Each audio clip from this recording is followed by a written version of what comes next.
okay.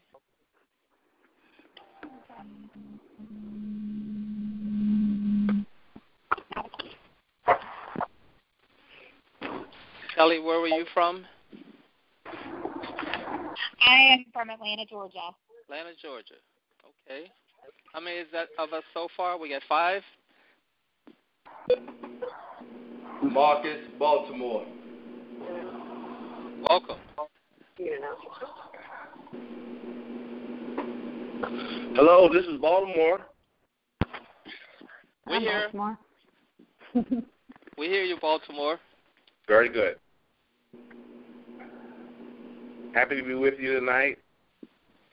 Okay, it's only a few of us so far. We're just waiting for more people to log on. Very well. Hello, this is Las Vegas. Hello, hey, Las Vegas. What's your name, Las Vegas? Lori Erzberger. Very nice to meet you.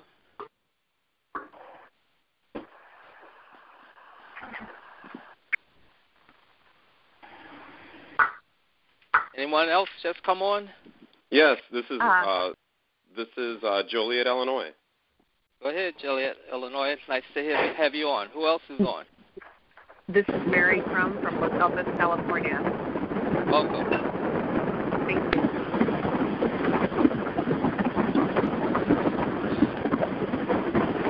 This is Sanford James from Austin, Texas. Hey, Austin, Texas. Welcome aboard.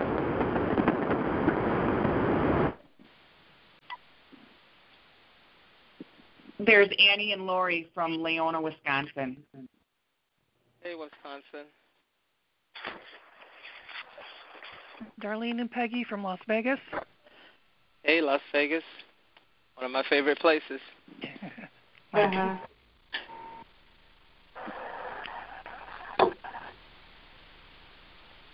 Darn it. Hi, caller, where are you from? Bethpage, Long Island. Hey, Long Island. We're just still waiting. I guess Lee or Dorothy will come on at some point. Okay. Dorothy's here. Oh, Dorothy's hi, Dorothy. Hey. Yes, and Lee's here from Joliet.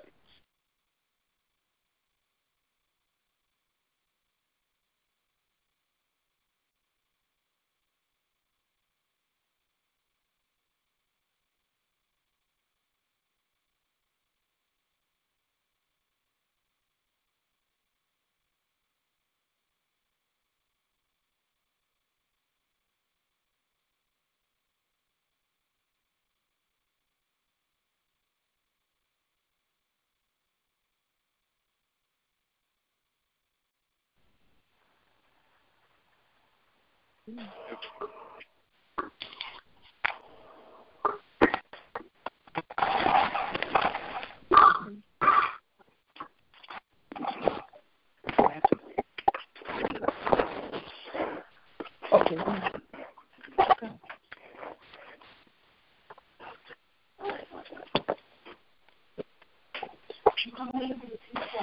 7:01. I can't understand a word that's being said. Okay. Hello? Hello? Hello? Hello? Hi. Yeah. Announce where you're from. From New Jersey. Michigan? High Point Regional High School in New Jersey. Welcome. Los Angeles. Hey, L.A. You guys, can everyone hear me right now? We can hear you.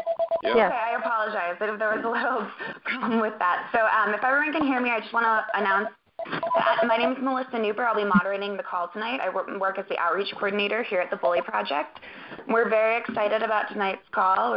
We have Dr. Dorothy Espelage on the line, and we're going to get started in just a few minutes. So if you guys can please just shout out your names and where you're calling from, we'd love to welcome you to the line and just, as we're waiting kind of for everyone to get situated and everyone to get on the line. So please shout out where your name and where you're calling from. This is Deb. Baltimore.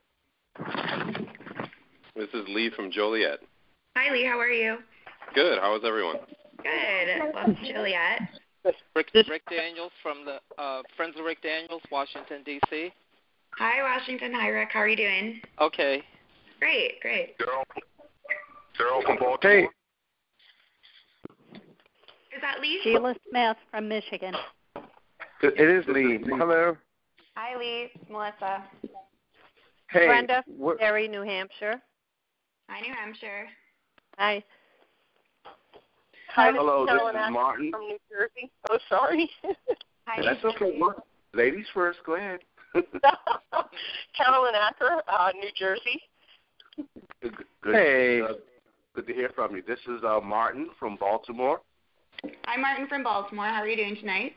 I'm well. I'm doing well. Thank you. Great, great. So yes, I want to just let you guys know my name is Melissa Nuber. I'm here.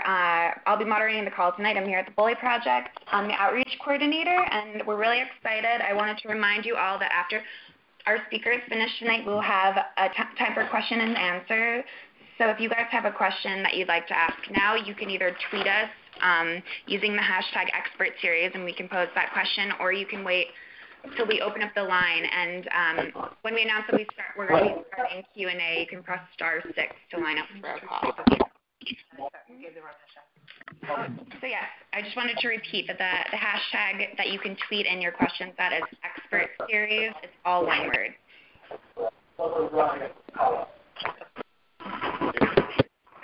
We're going to get started here in about 2 minutes. So if there's anyone new to the line, please shout out where you're calling from.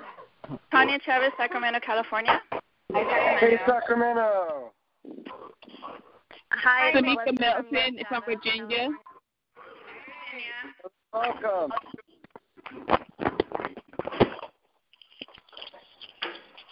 This is Deborah, Catholic College, Grand Rapids, Michigan. Michigan. Where in Michigan? Grand Rapids. Okay, I'm from Fenton, Michigan. Hey, Michigan. Oh, great. And Lee is on the line, correct? Lee? Yep. Hey, everybody. This is Lee. Hey, Lee. Hey. Okay. All right, you guys. I think we have enough callers, or we have enough people that are situated online. I'm sure we'll get some more people calling in. We have a wonderful turnout tonight. But I just wanted to let you guys know that we'll be starting in a second. I'm going to, at this point, I'm going to put everyone on mute just so we can hear a little bit better. 1 second. Are you guys going to mute the calls? We'll still be You're able to going to hear. mute the call during the time that Dorothy's speaking, and then we're going to mute people afterwards. But it's going to make it easier for everybody to hear the speaker. Okay.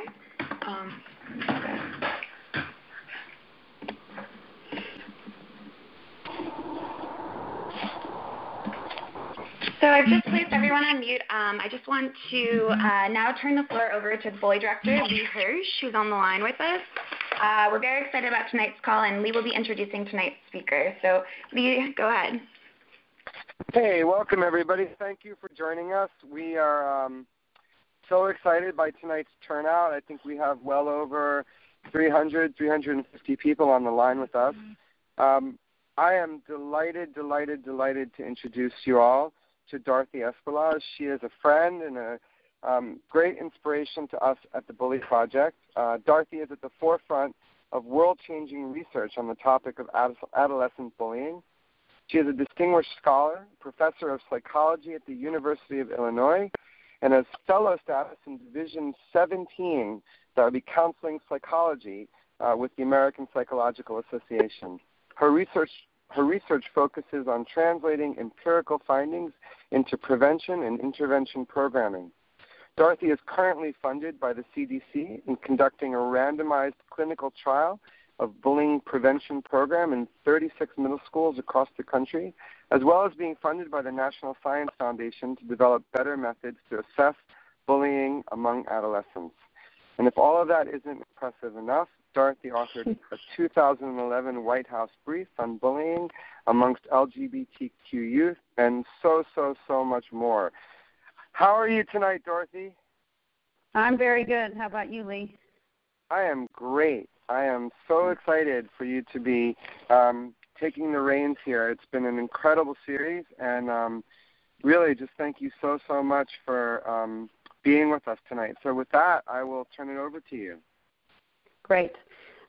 Thank you very much, and good evening, everyone. I am going to spend about 25 minutes talking about 2 decades of research of really trying to do the work to reduce bullying in the schools. And as you can imagine, many of you that are on the ground out there, this is not easy to do. And what I'm going to talk to you about today is kind of what we know, what works, what's showing some promise, and a little bit about where we need to go when we think about developing programs or evaluating programs or implementing programs or even trying to scale up and make these programs sustainable when they do have promise.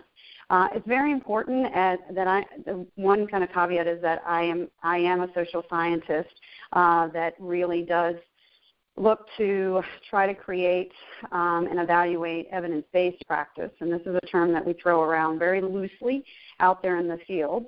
But you should also know that I'm on the ground working with teachers and administrators almost every day in a school, if not every other day, right? So certainly evidence-based and science-based is important to me, but I also bring to the table a pragmatic understanding that we can have the best program in the world that has great evidence, but if it's not something that fits the context of the school or if the school doesn't have the resources to scale it up, then it's a waste of our time. So we have to have the discussion around evidence-based, but also pragmatically, how can we fit these programs and frameworks or approaches within the zeitgeist right now of public schools, especially in the United States.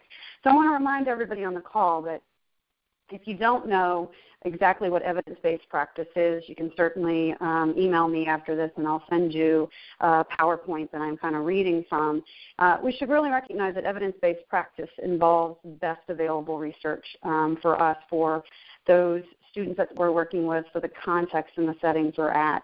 That includes could include an instructional strategy, an intervention, a technique, a teaching method that's shown to have positive results in reducing bullying, both but importantly through experimental testing and rigor. And so it's the implementation of high-quality research that's needed to say what works under what conditions. And quality research means experimental single subjects, and it doesn't mean anecdotal reports of I just feel like the kids like this program. And so when we think about evidence-based programs, we should all be familiar with the What Works Clearinghouse and also the National Registry of Evidence-Based Programs and Practices. You should know in the National Registry of Evidence-Based Programs and Practices, they list 320 mental health, academic, and social-emotional interventions that have shown great reductions in disruptive behavior, aggressive behavior, and fewer are addressing bullying, but certainly there's a place to go. So one thing to caution is that as we think about limited resources and really wanting to reduce bullying as much as we could, we need to think about the programs already out there that may fit your context, as opposed to, and maybe adapting those for your context, as opposed to recreating these programs that really do not necessarily show that evidence-based. It's very clear in my research that there's things that we shouldn't be doing, and those are one-off assemblies, poster competition. If that's all you're doing and you're not necessarily setting the groundwork for promoting school climate and really having a bully policy that's implemented with fidelity, that may be leading to almost what we'd say heterogenic effects of making things worse. But so we have to understand, and this is why the work of the Bully Project is so important, is that we need to work with kids directly, but we also need to work with the families that surround them and the communities that surround them and where kids find themselves. Talking to coaches in sports, and so we have to address it from all directions. When we think about bullying, and again, we need to recognize that there's over 1,000 peer-reviewed articles on research on bullying. So clearly there's a lot of folks talking about this. This was not necessarily the case when I started my research in 1993. We also have to recognize that bullying doesn't happen in a vacuum, right? So bullying is a form of proactive aggression, and then if we think about it as a form of peer victimization and aggression, then you have another 3,500 kind of papers out there that talk about that. So together, there's about 4,500 peer-reviewed articles that contribute to this voluminous literature. And so what I'm going to turn to now is to focus on, okay, what do the meta-analysis say, and what are the key core ingredients and elements that you need to think about as you go forward in developing or evaluating programs. And certainly the meta-analysis is the gold standard. Now, when we look to the literature, oftentimes when you think about adolescent depression, you would find a tremendous number of meta-analysis. In the area of bullying, it's very easy. We can have a conversation. There's 6 meta-analytic studies that summarize, and this is really summarizing a body of literature to answer that question, that what works to reduce bullying and peer victimization. And then there's 2 systematic reviews with no meta-analytic kind of statistics, but give us some sense of what are those core elements across the things that folks are doing in this country and outside of this country. These studies indicate that the efficacy of school bullying prevention programs really have varied across countries and contexts. And so we need to recognize that we simply do not necessarily want to just adopt programs that are developed whether out of our country or out of your state or out of your district, without some real conversation about transportability and cultural sensitivity. And unfortunately, in the bullying area, we have adopted programs from other countries without a sense of, does this work for my context? And what's happened is it's 2014, and we're not as far along as we probably should be, although there are some promising things happening. There was the 2008 meta-analysis, and again, I can send you this PowerPoint, that evaluated 16 bullying efficacy studies, and it showed essentially no impact on bullying behaviors. And those were 6 studies published, 6 studies in the United States, only which 2 were published. So we were very happy in the field when Toski and Farrington did a meta-analysis of 44 programs across the world. And here we have about 2/3 of those studies were conducted outside of North America. So clearly our peers in Europe and Norway and Finland and Japan and Australia had been at developing bullying prevention programs way before we were. And being a scholar in the 90s, and even in the early 2000s, the amount of pushback I got from even the federal government to start developing programs or evaluating programs, it's not a surprise to me that the majority of this good work up until, a couple years ago was really done outside of this country. Most of these studies that they evaluated, remember they evaluated 44 program evaluations or randomized clinical trials, was based on a Norwegian program, OLIAS Bullying Prevention Program. Now, that program came to the United States in 1998, and that program, if you were to walk into most school districts, you would find that program is present or has been there in some form or fashion. And so a lot of the programs across the country have been based and across the world has been based on this program, which really was one of the first ones to say we have to take a school-wide, multi-tiered approach where we work with individuals, where we work with families. And so from that perspective, that's what we've adopted in much of the work that we've done in the States. When you look at the Farrington meta-analysis, it's kind of brilliant that they find 20 to 23% decrease in bullying perpetration for those kids that are in school where they have a comprehensive bullying prevention program, and then a 17 to 20% decrease in victimization. And those are remarkable. If we could get those reductions in some of the schools in the States, we would be very happy about that. Now, it's not only important to say that we have a reduction in this, but many of you on the call are like, well, what key ingredient, what key element? When we think about those kids that reported reductions in victimization, those programs in those schools included disciplinary methods that were not just simply suspension or expulsion of the bully perpetrators or the group. It included parent training and meetings, right? And so we do not do a great job of parents, involving parents in most of our curriculum, and that's what's so important about an example of the Bully Project, because here we bring everyone to the table, not just teachers. These programs also include videos. I mean, kids want to be engaged. We're in a very high stimulating world now, and kids want to be engaged, and they want to role play, and they want to see role models. cooperative group work. Now, and if you look deep into that, what does that mean? It means that these programs train teachers to work with kids to do cooperative work, right? But the bottom line is there are decreases in victimization where kids received greater duration and intensity of the program. So again, when I say a one-time assembly, that's not going to produce the reductions of 20%. But if in fact you have parent trainings, meetings, cooperative group work videos, then you have reductions in victimization. Very, very important for everyone to know that in this meta-analysis, which we've been saying for years, that peer mediation is contraindicated. That in fact, those programs that use peer mediation had an increase in victimization. And this making things worse isn't a surprise with peer mediation. So if you're doing peer mediation, now we have a meta-analysis beyond what Sue Swear and I said 10 years ago not to do it. When we think about those kids that engage in high rates of bullying, how do we reduce that? Because that really seems intractable. It includes parent training and meetings as well, improved playground or recess supervision. We know a lot of this stuff happens with low supervision. Again, disciplinary methods beyond expulsion and suspension. But then we get these key ingredients show up for reducing those kids that engage in these behaviors, and that's classroom management, teacher training, classroom rules, an entire anti-bullying policy that teachers know, that they know how to implement, that they know how to follow through. And again, the greater number of elements that you have, again, hitting this from all directions with the teachers, the administrators, and thinking about classroom management, they had the greatest reductions in those kids reporting being mean to others. The programs indeed had greater effectiveness in the United States and places outside of North America, and that's what we're going to have to just tackle our context. And I think we're doing that through different innovations.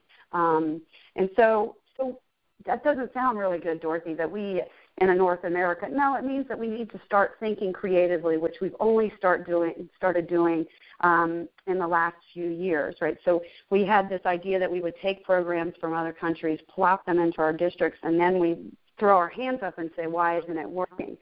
Well, one real positive is to think about, because I think that we can take these elements, but we have to think larger about school climate, which I will then talk a little bit more about. But before I do that, I want to talk about what, again, I'm promoting the Bully Project, but my research aligns with what the group is trying to do, and that is to elicit the support of the bystanders, right? So we did, again, I'm a social scientist, so we did a meta-analysis, Josh Flannan and a colleague, a former student of mine, and because we wanted to say, okay, there's all this discussion about bystander intervention, but what does the science say, and does it actually work if we give kids, a program or a curriculum or some type of interaction where they learn why, what are the barriers to intervention, how can we give them skills to intervene, and when the intervention doesn't go well, how can we then teach them to try again, right? So essentially we did a meta-analysis, and we found across 12 school-based programs, about 13,000 students, that the effect size, bystander intervention increased tremendously, like a huge effect size in high school. We got the tip, which is 0.44. In K through 8, so you just have to trust me if you're not, into effect sizes, that's beautiful. That's about 3 times what we usually get. In middle school, K through 8, we got a 0.13. So the bottom line, essentially, is that we have to think about bystander intervention from both the developmental science, but also understanding that middle school kids will be more apprehensive to intervene because of a number of different reasons. But in high school, many kids spread their social capital into different groups, so they're more likely to take that risk. So as we think about the Bully Project eliciting that bystander intervention, that message has to be different in middle school than in high school, but it's very, very positive. And the program that did the best really was based on this idea that kids think about intervening, but then there's barriers, and then some kids think about intervening, and eventually how do we get them to behavior? Well, we have to help them with skill development in a supportive school climate environment. So there is this notion of we have to empower the bystanders and make them upstanders, and there's lots of things happening across the country. But I would encourage everyone to think about the age of the target population. Younger kids intervene more, especially K through 5. They just do. Girls intervene more. Kids intervene if peers and adults around actually display that type of behavior. Kids will intervene if they think their friends would expect them to. Kids intervene in schools where there typically is less bullying, so we have to kind of reduce the bullying before we expect them to intervene.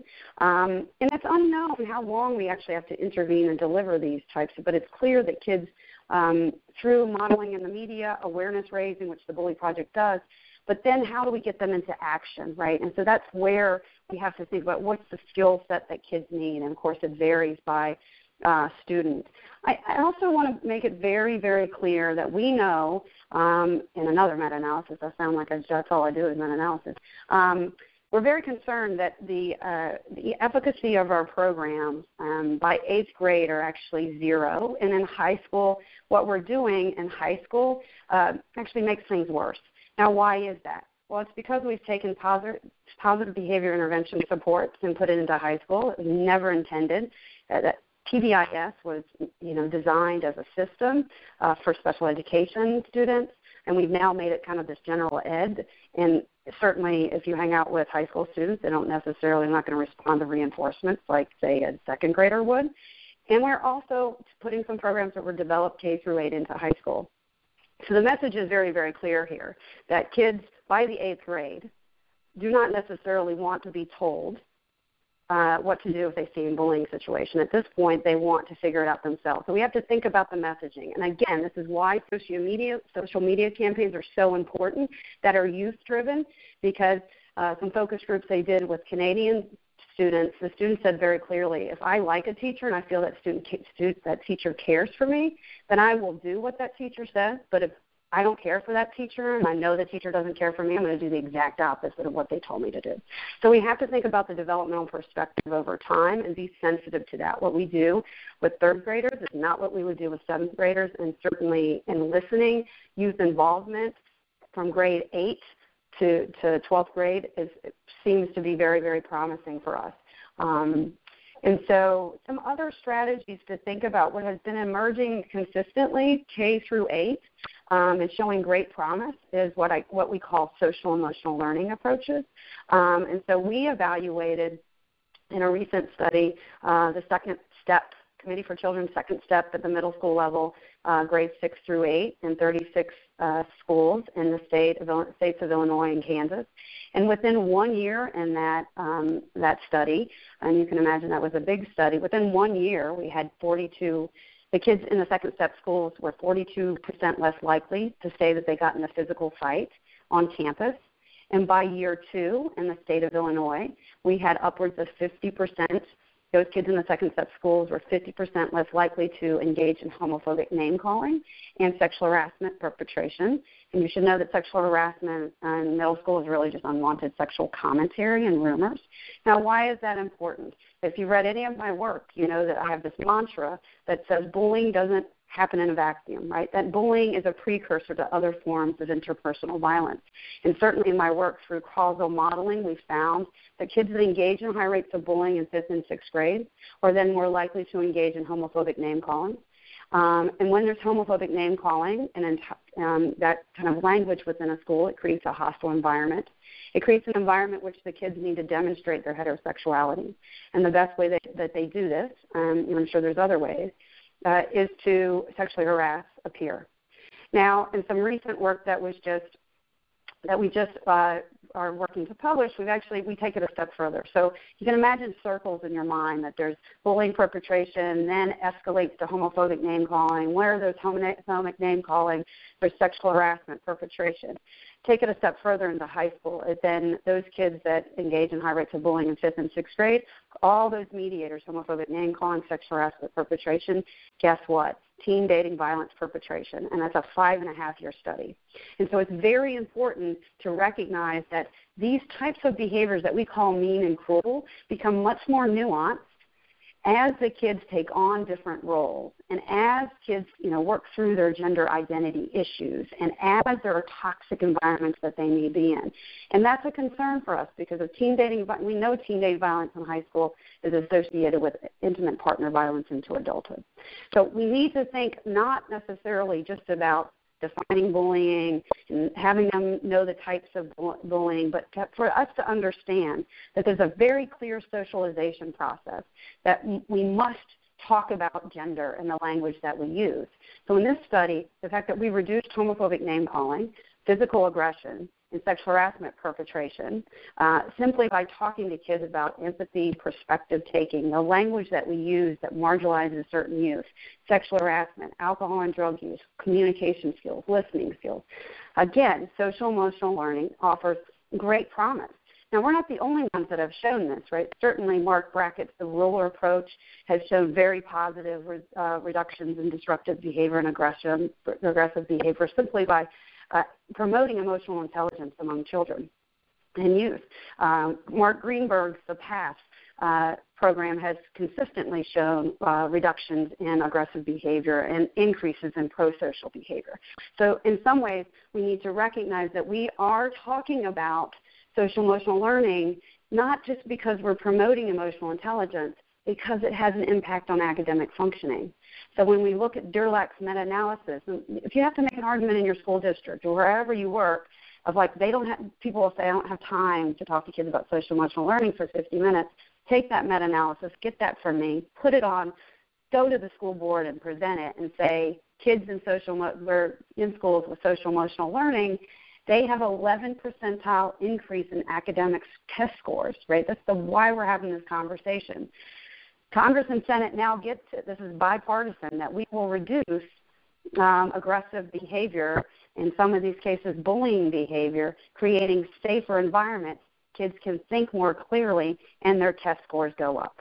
And so that's the largest argument for understanding how does social-emotional learning really kind of help us in this way. I should also note that Positive Behavior Intervention Supports has shown some good results. They have a bullying prevention, a couple lessons within their new module, if you will, and they've shown some good results with the younger kids. And again, as the kids get older, this is not necessarily the ways in which we're going to get kids to act more pro-socially. So we also should mention that in our trial, we not only reduced these types of behaviors among kids, but we also reduced bullying perpetration among students with disabilities, right? So we, many times when we do our studies, they'll say, oh, you want to talk to the special ed, you want to, have the special ed students in the intervention? I was like, yes, most certainly. And what we found in that study, so if you're looking for, really trying to reduce these kind of bullying behaviors among students identified with disabilities, we were very, very happy to see reductions of that through the middle school social-emotional second step program. Okay, so we can have programs. I often have my colleagues say, well, it's not about a program. But the reality is schools resonate to programs and we have checklists out there with programs on there. So programs aren't going away, right? And we need structure. Schools are chaotic. There's a lot of pressure. Teachers are clinically depressed. High rates of them. They're under a lot of stress and a lot of demand. Again, I'm not a researcher that just comes in and says you need to do this. I understand the stress. We work collaboratively. We also have to think about a school climate improvement process, right? So Jonathan Cohen's work out of the National Center, I encourage everyone, and I know that he'll be in the speaker series next month, please tune into that because this is this idea that we're all going to work together to create a school climate that's positive so that when we put programs in there, they're more likely to work. Why? Because schools are ready for the program, because everybody's on board for the program, because consistently everyone in that building, from the bus driver to the cafeteria worker, is talking the same talk and committed to creating a safe space. And so I'll talk about a paper coming out in School Psych Quarterly, and I can send you this too, where this really resonated very clearly. When we went into the randomized clinical trial, and I was recruiting 36 schools, I had 36 different kinds of climates. And before doing that project, I remember turning to my project coordinator, John Elliott, and I said, you know what, I can almost predict now where it's going to work. And that's not very scientific of me, I know. But I was thinking in my mind, like, I can just tell what kind of climate. You can feel it when you walk into a school. And so I wanted to put the science behind that. So we surveyed over 1,500 staff in those 36 schools, and this was baseline. And then we surveyed the kids. And the bottom line is, in those schools where the teachers and the staff and the bus drivers and the cafeterias felt that they were trying to do something around bullying prevention, violence prevention, that they felt supported by the administrators, that the parents were involved in that mission, that the youth participated in that mission. When the staff reported that, then the students, separate informants, there was less fighting, less bullying, less victimization, and a greater willingness to intervene, less sexual harassment, and less homophobic name-calling. Very simple, but it says to us that we can't dump programs into a school in which there isn't already a conversation at the table, that in fact there might have to be a couple years of really trying to create an environment where you can put these programs because we want them to thrive. Because the bottom line is we want kids to graduate middle school, to go to high school, not to drop out. We want kids to engage and learn and thrive. And so with that, I would just say, again, you can have the greatest program in the world, but if we're not paying attention to the environment and who's having this conversation and developmental science, then we're going to continue to get these low effect sizes. And if you get a low effect size, then sustainability will be zero. So in conclusion, I mean, there's a lot there, and I appreciate you guys listening. And if you could see me, I'm in my apartment. I'm just so animated. I'm ready to just embrace you all. The prevention programs are showing, whether it's social-emotional learning, PBIS, school climate initiative, and other types of things, are showing some reductions in bullying and victimization. And there needs to be more attention, I think, to the gender-based aggression that I spoke to, and we're working on that. We need to recognize that the effects are stronger for younger kids. That's not what Tosting and Farrington found, but they didn't do the multi-level hierarchical meta-analysis, and you're all like, okay. And that perceptions of staff matter. And I think the school climate, moving from bullying prevention to school climate improvement process is one that I think even the federal government is paying attention to. So we need to focus on school climate as well. And the programs need to target individual and environmental factors that impact a wide range of outcomes. And so with that, I'll stop, and I'm sure that I have stimulated quite a few questions here, but that's at about 27 minutes. Thank you. Well, thank you, Dorothy, for such a wonderful and informative call. We're now actually going to start going to Q&A, but I think we had such a wonderful turnout that we have a little bit of, I think our conference call line is a little bit crashing right now because we have a ton of people. But if you guys could just, I'm going to start out with some questions that we've received via email. But if you guys actually at this moment could tweet us your questions so we get the website back up and running at Expert Series. If you tag us in Expert Series, it's one word. We can then field those calls to Dorothy. But Dorothy, actually, I'm just going to start off with one question that we got from a woman named Jennifer via email earlier today, and she was asking, she wanted to know if there's one specific example you can tell us about of a school that has been overwhelmingly succeeded in implementing bullying prevention strategies, and if you could kind of discuss that a little bit more. Sure. So, I love that question because oftentimes we talk about the schools where things go wrong, and we're not necessarily talking about schools where they're doing the right thing. And because I'm in the field, there are hundreds of examples of where things are just happening very nicely. And I can think of a school in Southside Chicago where surrounded by what we would think of as Southside Chicago of gang violence, and there's a number of these schools in the South Side where they've just had a commitment to bullying prevention through the use of social-emotional learning, K through 8. So every person in that, every child in the building and every adult is exposed to social-emotional learning, but they've taken it a step further in that they've involved parents in that process, right? So there's homework strategies. There's if you walk into the school, it's real that you can feel it and you can hear them using the language, kind of like a PBIS school, if you will. But in addition to that, they've brought on community stakeholders, right? They've involved the youth. There's physical representation of the importance of bullying prevention. This is they sing the social-emotional learning song. And I'll spare you my singing ability, but it's kind of nice to see that. So oftentimes schools will try to do this themselves, and it's an add-on, and this work cannot be add-on. It has to be integrated either in the curriculum, and it needs to be a priority, right? We have reading, writing, math, and science, and technology and this stuff, but we have to, alongside that, have these kind of social emotional opportunities for youth. So, I can think of a number of examples. And what's also important is to say that it's not just individual schools sometimes. I work with a county and a school district, really a county, where the county itself, with the sheriff, with the judges, with the teachers, with the PTAs, have come together to say we want to stop this at the community level. And I think we're going to increasingly see that across the country, because you can have these schools that do this, but if the kids are leaving the schools into the community where that message is not clear, so how do we engage Boys and Girls Clubs? How do we engage the Scouts? How do we engage the coaches? Because our kids rest in many, many contexts. So I would say we need to expand that model that we talk about in that Southside school to the larger community so that kids are hearing these messages everywhere. Okay, that's great. So just for everyone out there, if you can tweet us your questions at hashtag Expert Series. It's one word. Right. And we've got another question that came in from Ashley. Ashley wrote, what can you do if one key group, whether it's the school administration, parents, or teachers, doesn't buy into the overall goal of bullying prevention?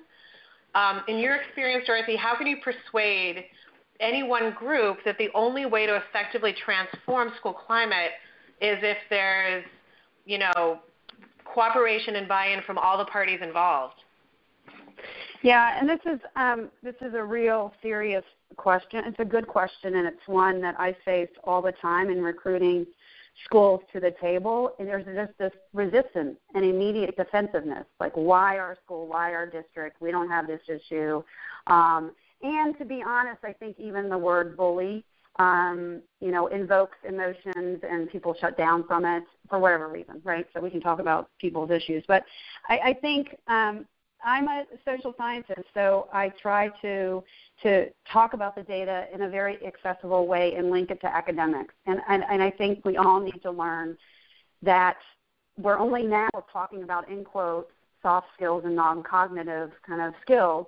You have to bridge it to academics. You have to bridge it to, how is this going to make my classroom or my school more effective academically. And so I often use a lot of the work from the Roger Weisswork's CASTLE group to, again, showing that research that 11 percentile increase in test scores is pretty profound.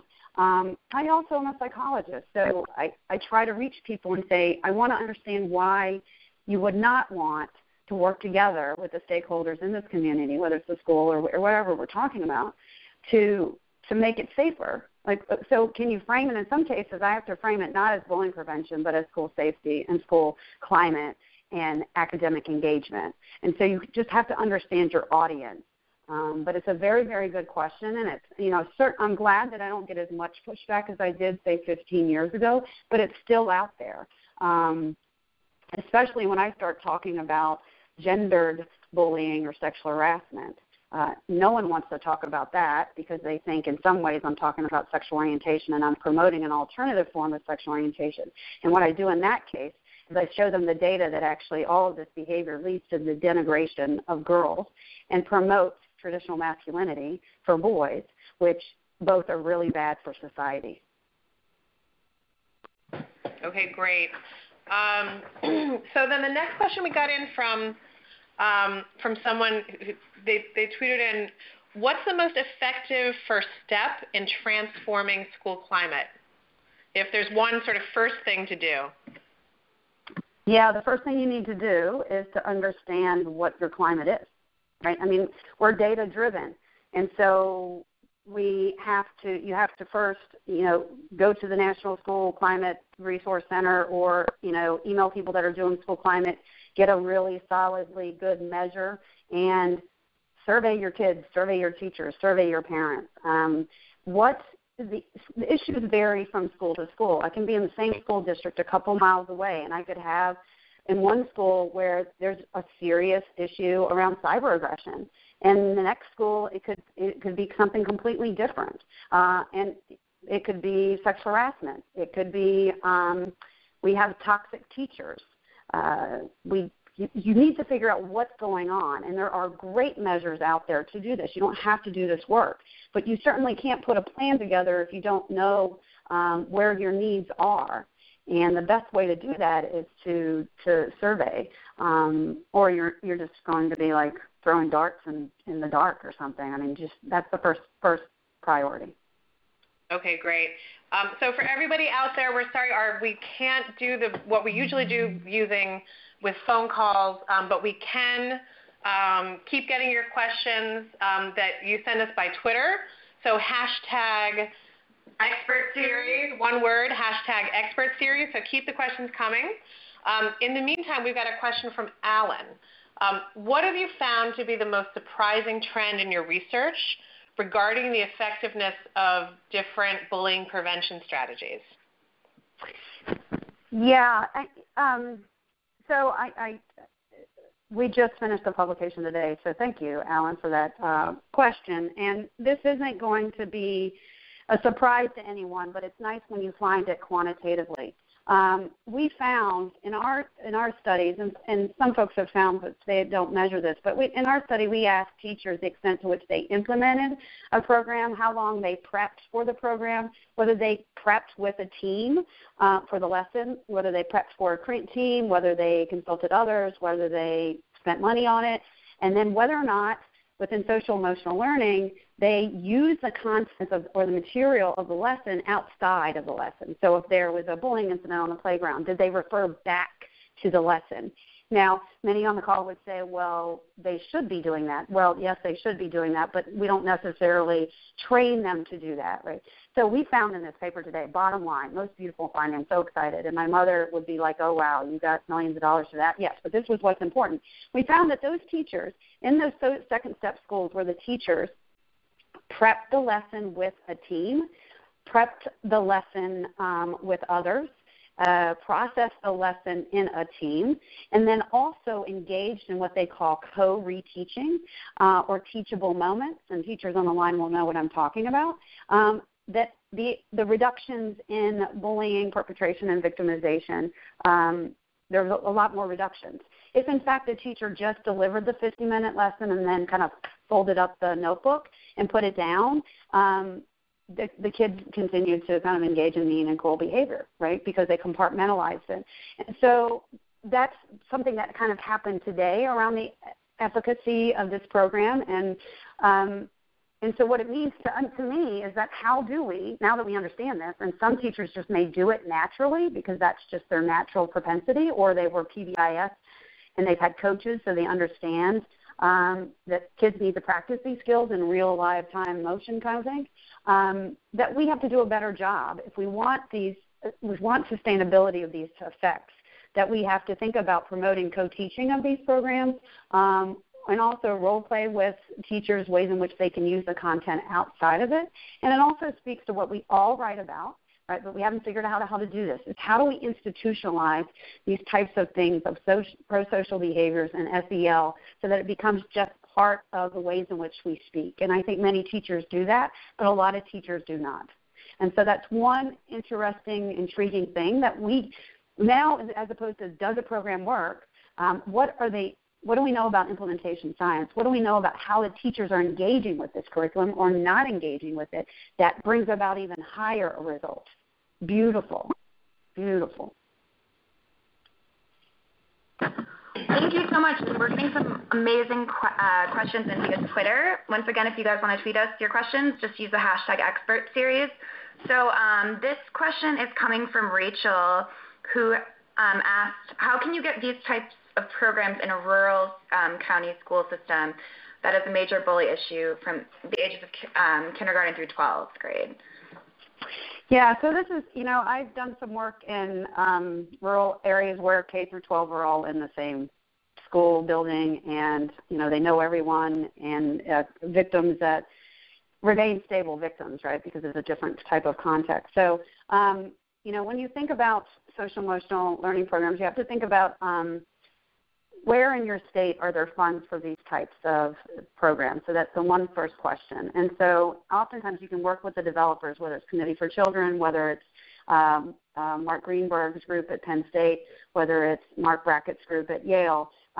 They often have people that will help you identify sources of funds. There's lots of sources of funds that go unspent because we don't know where they're at. So that's one strategy.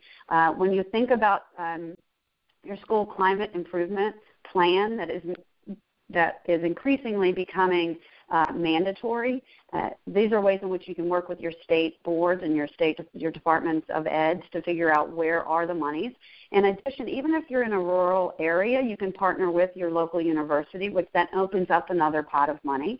And I know that people don't want to spend time writing grants, but there's monies out there and you can get resources, right? So, if you're in a state where there's a university where there might be a researcher that studies bullying, I would partner with that. There needs to be more university-school collaboration and not just us university researchers coming in and then disappearing after the project. There has to be this continuity in the relationship. And anybody that's on the call, you're like, you can email me and ask, I'm at this place, is there someone that would partner with me? And that's a lot of ways in which that's one reason I haven't left the state of Illinois, because I know the superintendents, I know the principals, and we've worked together for 17 years to do this, to create safer spaces for kids. So you have to be creative. The rural context is an interesting one because there's so much familiarity. And again, the adults in those buildings tend to just say, oh, that kid is, always picked on and has been, that we need to break that. But a lot of the things that we talk about in school climate would apply within that context as well. Thank you so much, Dorothy. That was wonderful. So we actually just got another great question in from Kate on Twitter, and she was asking if you could speak on if you had any advice on parent involvement. She says this seems to be the most difficult audience to engage, and she was wondering if you could talk about that a bit more. Yeah, so I'd like to just validate that. I mean, and we know from 50 years of research that parents that are involved, not necessarily over-involved, but involved and monitor their children, that their kids fare better. I mean, academically, socially, any risky behaviors. So parental involvement is key. I spend a lot of time doing parent nights, parent talks, and going to PTA. Now, some people will say, well, you get the same parents showing up. It's certainly true. We have not been sensitive to the needs of the parents. How many of you have have queried your parents about why it is that they don't come to parent night? What would make it more attractive for them? How could they possibly do it, right? So we've learned over time, providing babysitting, feeding them, bus passes, or actually holding it in a community outside of the school, because we know parents are somewhat, kind of phobic of school. There's some people that are still like, oh, school. So we need to, as opposed to, for years, and I hear this all the time, well, we'll hold these parent things, but no one shows up. And I was like, well, do you know why they're not showing up? Have you thought creatively about joining with community to be at the events where the parents are? An example is we've done in some of the counties that I've worked with, again, remembering these coalitions, coming together for coalitions and understanding that, parents do go to certain places, and can you be there, right? So can you have a booth for the Bully Project at a, taste of whatever city it is? I think we need to be more out there as opposed to thinking that the parents will just kind of come for these types of things. We also are increasingly trying to take the bullying prevention programs and making them accessible for parents. So whether it's a homework assignment or, assigning that they have to watch a certain movie, like the Bully movie, and then have a discussion or have a homework assignment would be. But I think foremost is that we need to not see these parents as ones that they just don't want to be involved, that there's probably barriers to involvement, and we need to enhance that and understand that and go where they are. Really community engagement. That's all. Great. Thank you so much, Dorothy. So, you guys, we have about 10 minutes left, and we have some great questions coming in on Twitter. So I'm going to do another one. This one's from Mark, and he's wondering, how can teachers begin to transform the normative bully victim bystander relationship that you had spoken of earlier? Yes, Yeah, so there's lots of different strategies, but I always kind of think about my dear colleague Phil Rotkin and his work, and what he did in a study with Scott Guest is they actually observed teachers and how they manage their classrooms. Now, this is elementary school, so we have much work to figure out how we do these kinds of things in middle school where kids are kind of moving around a lot. But he found in his study that those teachers that were able to create what we call an egalitarian classroom, right, where if you ask kids who was friends with each other, who's friends, that there was a kind of equal number of nominations across the kids. In the classrooms where it was much more hierarchical, where there's only a couple popular kids, there's less aggression in the egalitarian and less bullying than in the hierarchical. Now, the next question is, how do we work with teachers and join with teachers for them to understand those who have social capital in their classroom and those that are isolated and rejected, right? And so how do you create, whether that's like changing seats around, some of the work out of Minnesota shows that cooperative work, if done well, so the teachers that teach kids how to cooperatively work together and they change up the cooperative groups, shows less bullying as well. So we can point to the cooperative work area that now is ventured into bullying, but then also think about how do we, even in the pre-service stage right here at the university, how do I teach the teachers that want to be teachers to understand that kids will have different roles in their classrooms. It's intriguing because in College of Education, even 70 years ago, teachers were taught to map their classroom, to understand who the leaders were, who the followers were, and to understand this classroom as a little ecology, a little context itself. That, when I work with pre-service teachers, oftentimes they've never thought of that. They've never understood how they are the architects of that classroom environment, and they, through their management and through joining with the kids and understanding the different roles and the individual differences, they can shape a safer classroom. Thank you so much. So we have about time for another question. And before we do that, I wanted to let everyone know who's on the call. I actually have to applaud you, Dorothy, because the call was so successful that our line crashed. So so I'm sure there's a bunch of people out there who haven't had their questions answered, and I just want to let you guys know, if you want to actually go ahead and email those calls in at info@thebullyproject.com. We can get those on to Dorothy, and we'd be happy to kind of tackle those questions, and we apologize for the inconvenience tonight. So the final question, and then we'll kind of let you do, or just kind of wrap up, is this comes from George, and he's wondering, how can teachers begin to transform? Oh wait, sorry, no, that was sorry, I'm reading the last one. It's how do you start persuading a school that is unfamiliar with SEL, who's like never heard of SEL before, to begin to implement SEL teachings in school as a bullying prevention strategy? Yeah, I often refer people that do not even know like the acronym to the CASEL website, which is a consortium of academic, social, emotional learning. And it's a nice website because it kind of walks you through kind of the history of social emotional learning. And there's other places, so I'm not just promoting CASEL, but they have a very interactive website that's updated, right? So oftentimes our websites get outdated. So, and then again, just reading the briefs that are on there to just slowly become comfortable with what SEL is, and what you'll find is that, social emotional learning really is an umbrella term for a lot of things we already know, whether it's character education, whether it's interpersonal problem solving, communication, ethics. And so, again, not being overwhelmed, just knowing that it's an umbrella term that includes a host of things where we want to teach kids to regulate their emotions, communicate better, listen, understand decision-making, problem-solving, and goal-setting, right? So it's larger than just that emotional component of it, these are the skills that kids need to thrive. And so the CASEL, www.casel.org, is a beautiful place to start. And then once you have that basic understanding, then you can drill deeper into some other materials, and there'd be lots of reading. But we have to recognize that teachers and administrators aren't going to get a Ph.D. in some of these things, right? They're very busy. And so we have to, as a researcher, I not only write journal articles, but we disseminate in ways that it's digestible, and so that's why you tweet, and this is why you can have these briefs. And so Castle is a great place to start. And then you can also, anyone can email me, and I can send you things that have been helpful for me to understand the different types of approaches around social-emotional learning.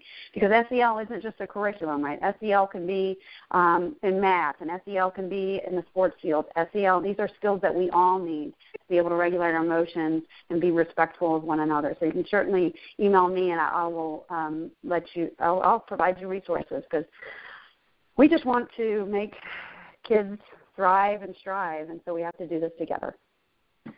Dorothy, thank you so much. That was incredibly insightful and informative. I'm sure everyone out there agrees. We just want to thank you from everyone here at the Bully Project for, we're honored that you would come on the line tonight. And I know you had kept mentioning your email address. Would you like to give the callers your email address too? Yes. Everybody grab a pen. It's ESP as in Paul, ELAGE at Illinois, like the state, .edu. Okay, great, thank you. And so we're just going to kind of wrap up here. Is there, if you'd like to kind of just have, if there's a concluding statement that you'd like to make, we'd love to hear. And then, yeah, we just thank you for being on the call. Thank you. Yeah, I mean, I think I want to applaud anybody on the line that's doing any type of work in any organization, because it's going to take all of us. Right? For too long, I worked by myself, kind of knocking on doors and making calls and saying we've got to pay attention to this, that we have an issue in our schools, that there are kids that are isolated and they're not feeling good about themselves, and there's really well-intentioned kids that are engaging in mean and cruel behavior. So we've tried to put all of this on the schools, and certainly we need to give kids skills, and we need to improve school climate, and we need to be supportive of teachers. But parents need to get on board. We need to work with parents. We need to work with community organizations. If we're going to reduce bullying, kids need to hear this message of caring behavior everywhere, every turn. And we also have to recognize that, you know, until we recognize that the adults in a school building or adults in the communities can be toxic and modeling some of these behaviors, we're going to continue to have a difficult time. So we need to look in the mirror, as Michael Jackson says, right, like mirror. We need to look in the mirror and say, when you go to sleep at night, one, did you impact a child positively today? Were you mean to someone today? And what did you do to create a softer, safer climate in the places you reside? So again, just keep up the good work. It's going to take all of us in every direction to really pay attention to this and to reduce this phenomenon that unfortunately has such a significant long-term impact on our kids. Thank you. Great. Dorothy, that was incredible. Thank you so much again, and thank you for all the callers who are on the line. I just wanted to remind you guys, I apologize about the inconvenience tonight with the line, but if you do have a question that you would like us to relay on to Dorothy, please email us at info@thebullyproject.com, and we'll be happy to pass that on. Just a reminder, too, that our conference series, our Speak with an Expert conference series continues. You guys can check, actually, our upcoming call is actually with your friend, Dr. Jonathan Cohen, and kind of continuing on this effective bullying prevention strategies topic. So we're very excited about that, and also just check back on the website on our conference call page to get updates, and we'll be sending you an e-blast, and we're looking forward to the next calls. And so I just wanted to thank you again for joining us all tonight. Thank you. Bye. Goodbye, everyone. Have a great night. Bye. You too. Bye.